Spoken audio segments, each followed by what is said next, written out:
ಅಧ್ಯಯನ ಮಾಡುವ ಮೊದಲು ಹೇಳಬೇಕಾದ ಅತ್ಯುತ್ತಮ ಶ್ಲೋಕಗಳೆಂದರೆ ಸರಸ್ವತಿ ನಮಸ್ತುಭ್ಯಂ ಪ್ರಾರ್ಥನೆ, ಗಣೇಶನ ವಕ್ರತುಂಡ ಮಹಾಕಾಯ ಶ್ಲೋಕ ಮತ್ತು ಹಯಗ್ರೀವ ಮಂತ್ರ.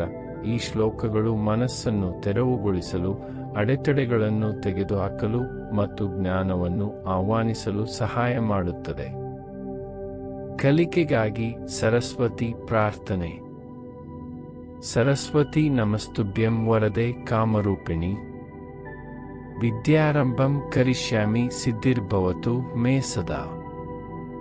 ಈ ಶ್ಲೋಕದ ಅರ್ಥ, ಎಲ್ಲಾ ವರಗಳನ್ನು ನೀಡುವವಳು ಮತ್ತು ಆಸೆಗಳನ್ನು ಪೂರೈಸುವವಳು, ಓ ಸರಸ್ವತಿ ದೇವಿಯೇ, ನನ್ನ ಅಧ್ಯಯನವನ್ನು ಪ್ರಾರಂಭಿಸುತ್ತಿರುವಾಗ ನಾನು ನಿನಗೆ ನಮಸ್ಕರಿಸುತ್ತೇನೆ. ನೀನು ಯಾವಾಗಲೂ ನನಗೆ ಯಶಸ್ಸನ್ನು ನೀಡಲಿ. ಅಡೆತಡೆಗಳನ್ನು ತೆಗೆದುಹಾಕಲು ಗಣೇಶ ಪ್ರಾರ್ಥನೆ. ವಕ್ರತುಂಡ ಮಹಾಕಾಯ ಸೂರ್ಯಕೋಟಿ ಸಂಪ್ರಭ, ನಿರ್ವಿಘ್ನಂ ಕುರು ಮೇ ದೇವ ಸರ್ವಕಾರ್ಯೇಷು ಸರ್ವದಾ.